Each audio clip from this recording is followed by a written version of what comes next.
जिन लोगों से एक पेपर ठीक से नहीं होते बिना लीक करवाए, वो सरकार क्या चलाएंगे? मिले हुए हैं ये लोग। लाखों करोड़ों बच्चों के भविष्य के साथ खिलवाड़ किया जा रहा है और मैं उन सब बच्चों को बोलना चाहता हूं कि सड़कों के ऊपर उतरना पड़ेगा। मैं आज 24 लाख स्टूडेंट से बात करना चाहता हूं जिनको नीट पेपर लीक से नुकसान हुआ। सड़क से संसद तक हम आपके साथ खड़े हैं। एक साथ हम ये लड़ाई लड़ेंगे और ये लड़ाई जीतेंगे। 3 साल में 2 बार नीट का पेपर लीक होना, ये सरकार की विफलता को बयान करता है। और सोचिए, अब उसके खिलाफ राहुल गांधी, अरविंद केजरीवाल ने बड़ा ऐलान कर दिया है। उन्होंने आह्वान किया है छात्रों से कि आप स्ट्रीट पर उतरिए और हम आपके साथ हैं। तो क्या भारत में एक बड़ा आंदोलन होने वाला है? और सोचिए, एक तरफ नौकरियां पहले से ही नहीं है, वहीं नीट का एग्जाम हो या एससी एसएससी जीडी का एग्जाम हो, ऐसे तमाम एग्जाम जो है वो सरकार कराने में विफल रही है। सोचिए, जहां कहा जाता है कि यहां पर गुंडे, माफिया, मवाली, नकलबाज, नकल माफिया सब जो है वो छूमंतर हो चुके हैं, ऐसे शासन के बावजूद भी नेट के पेपर लीक हो जा रहे हैं। और सोचिए, करोड़ों छात्रों का भविष्य जो रात रात भर जागकर आंखों में सपने लिए लेकर तैयारी करते हैं, उनका सपना पल भर में टूट जाता है। लेकिन अब ये रुकने का नाम नहीं ले रहा। अरविंद केजरीवाल ने साफ कहा है कि सरकार चलाना आसान काम नहीं है। सोचिए किस तरीके से पेपर लीक हो रहे हैं। अगर नकल माफिया के खिलाफ पहले से ही सख्त एक्शन लिया गया होता तो शायद ये पेपर लीक ना होते। उसी तरीके से राहुल गांधी ने भी छात्रों के समर्थन में उतरकर एक बड़ी अपील की है। सोचिए, तो क्या भारत में एक बड़ा आंदोलन होने वाला है? वहीं दूसरी तरफ प्रधानमंत्री ने कल जब 24 घंटे में 2 बार आह्वान कर चुके हैं, अपील कर चुके हैं कि जनता पेट्रोल की बचत करे, गाड़ियों से ना चले, मेट्रो से चले और जरूरी हो तो टो कर कर चले, यानी कि और लोगों को साथ लेकर चले। लेकिन क्या ये अपील सिर्फ आम जनता से है? क्योंकि बीजेपी के पार्टी के नेता तो लाव लश्कर लेकर अभी भी चल रहे हैं। सीएम देवेंद्र फडणवीस खुद लाव लश्कर में चल रहे हैं। प्रधानमंत्री, जिस दिन ये अपील की गई थी उससे अगले दिन प्रधानमंत्री का गुजरात में रोड शो होता है। और ये देखिए, मध्य प्रदेश में बीजेपी के एक नेता पुस्तकालय निगम का चुनाव जीत जाते हैं तो उसके लिए 700 से ज्यादा गाड़ियां लेकर जाते हैं। तो क्या प्रधानमंत्री की बातों का असर नहीं दिख रहा है?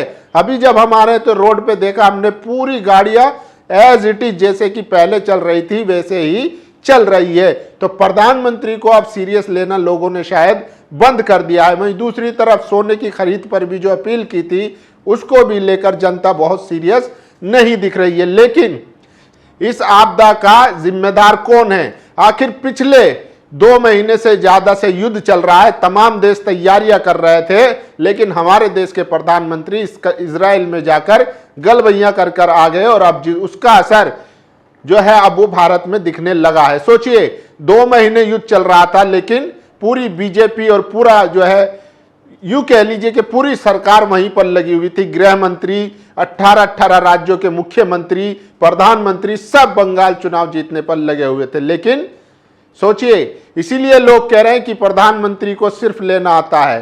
चुनाव से पहले वो आपका वोट लेते हैं, फिर आपसे त्याग लेते हैं, यानी कि देश हित में आपको इतना त्याग करना पड़ेगा।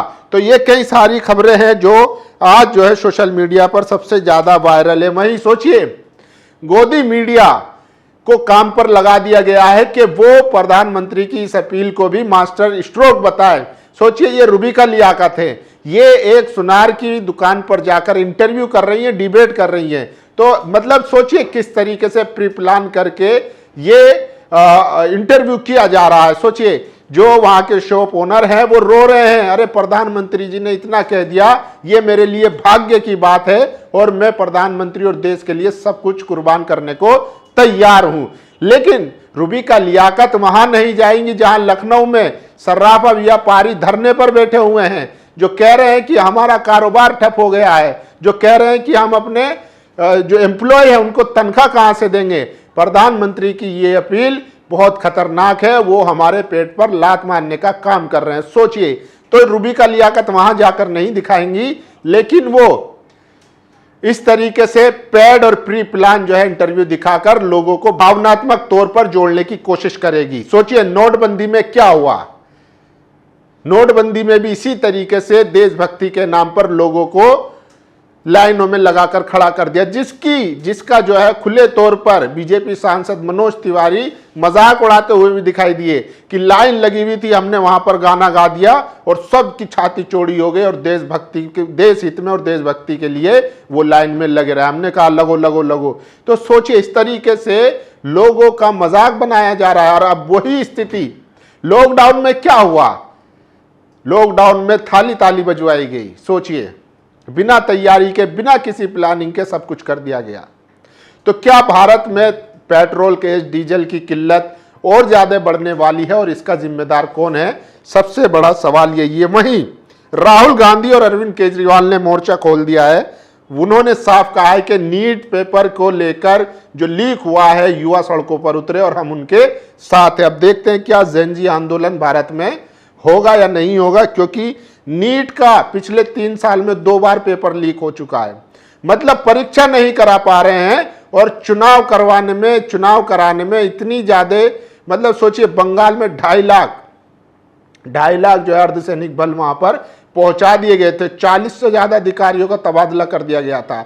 और खबर आ रही है जिन्होंने वहां चुनाव करवाया था, अब वो बंगाल गवर्नमेंट में उनको एक पोजीशन मिल गया, पद मिल गया। तो सोचिए, जब एक चुनाव करवाने में इतनी सख्ती और इतना लाव लश्कर और इतना सेना लगाई जा सकती है, तो फिर एक पेपर करवाने में इन चीजों का इस्तेमाल क्यों नहीं होता, ये भी सवाल उठा रहे हैं। सबसे पहले देखिए, एक एक करके मैं बताता हूं। सोना ना खरीदने की अपील पर रोते हुए ज्वेलर बोल रहा है, मैं इस धंधे में हूं मगर मोदी जी की बात मानना चाहिए। सीन बड़ा भावुक हो गया, ज्वेलर रोए जा रहा है। रिपोर्टर रुबिका लियाकत इमोशनल हो गई है। पानी का गिलास पहले से तैयार था, पूरा फिल्मी माहौल चल रहा है। तो मतलब प्रधानमंत्री की अपील को मीडिया को काम दे दिया गया है कि आप इसको जस्टिफाई करें और जनता में माहौल बनाए कि सब बढ़िया है और देश हित में कम से कम इतना तो कर ही सकते हैं। लेकिन हकीकत क्या है, जो ग्राउंड पर जाकर रिपोर्ट करते हैं वो देखिए। चांदनी चौक से ये वीडियो आया है, देश की जनता ही सारा त्याग करे, खुद नरेंद्र मोदी घर बैठकर चुनाव लड़े, रैली में पैसा ना फूके, बीजेपी नेता समर्थक अपना सारा सोना दान कर दे, बीजेपी अपने फंड का सारा पैसा देश हित में दान कर दे, देश की आर्थिक स्थिति अपने आप सुधर जाएगी, आम आदमी रेल रहा। ये राजीव रंजन माहौल क्या है, उन्होंने ग्राउंड पर जाकर जो ओरिजिनल जो रियलिटी है वो बताने की कोशिश की है। तो जनता भी जान रही है। मतलब लोगों से कल तक यही मीडिया कह रहा था कि वीडियो कॉन्फ्रेंसिंग के जरिए आप वर्क फ्रॉम होम करिए, लेकिन अब कल जो है जब शपथ होगी कई राज्यों में, खासकर असम में, तब वहां पर लाव लश्कर के साथ पूरा जो है बीजेपी के नेता जाएंगे, उसको भी लाइव दिखाया जाएगा। तो ये आयरनी है, एक तरफ लाइव जो है कॉन्फ्रेंस करके काम करने की नसीहत दी जा रही है, वहीं दूसरी तरफ शपथ ग्रहण समारोह को लाइव दिखाया जा रहा है। तो इससे भी आप समझ सकते हैं। राहुल गांधी को सुनिए, to the need student I want to say you are not alone, यानी कि राहुल गांधी उनके साथ है। राहुल गांधी ने साफ कहा है कि आपके साथ हैं। और सोचिए, विजय ने सीएम बनते ही 717 जो शराब की दुकानें थी उन पर बैन लगा दिया है। तो विजय का जो है ये सबसे बड़ा मास्टर स्ट्रोक दिखाई दे रहा है। इससे पहले उन्होंने 3 और बड़े फैसले लिए थे।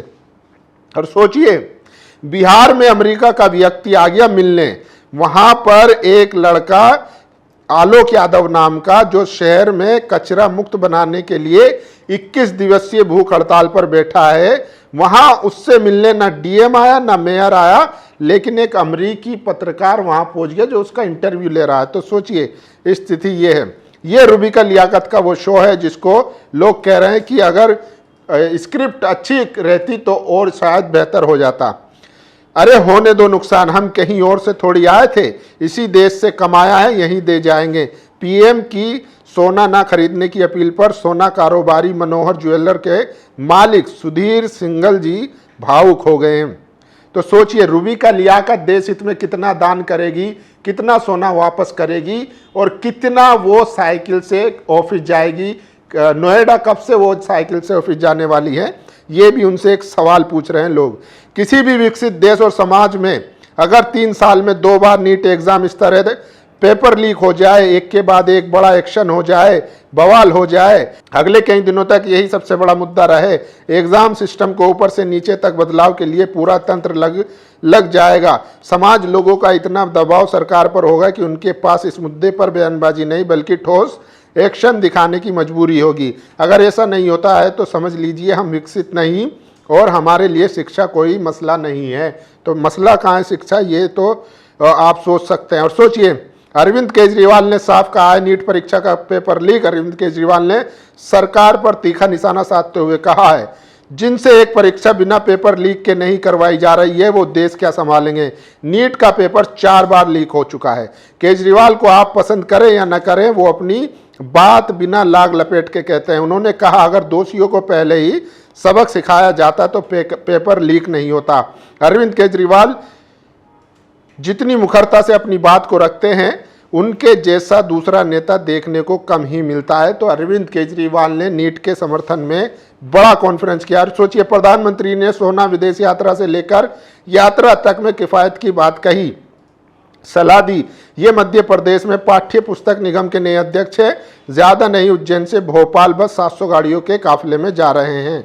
तो सोचिए, ये सब चल रहा है। और इस बार देखिए, नीट परीक्षा रद्द, पेपर लीक के कारण एक और परीक्षा रद्द। पेपर लीक का जिम्मा सीबीआई को। शर्मनाक, परीक्षा दर परीक्षा मजाक बना दिया है। सिस्टम का ध्वस्त हो चुकी है एग्जाम सिस्टम। तो सोचिए, लोगों को अब भरोसा नहीं है कि सरकार बंगाल में पूरा जो है बटालियन उतार कर, पूरी फोर्स उतार कर वहां पर चुनाव करवा लेती है, लेकिन पेपर लीक को नहीं रोक पाती है। ये सबसे बड़ा सवाल है, जबकि इस देश में सबसे मजबूत सरकार चल रही है।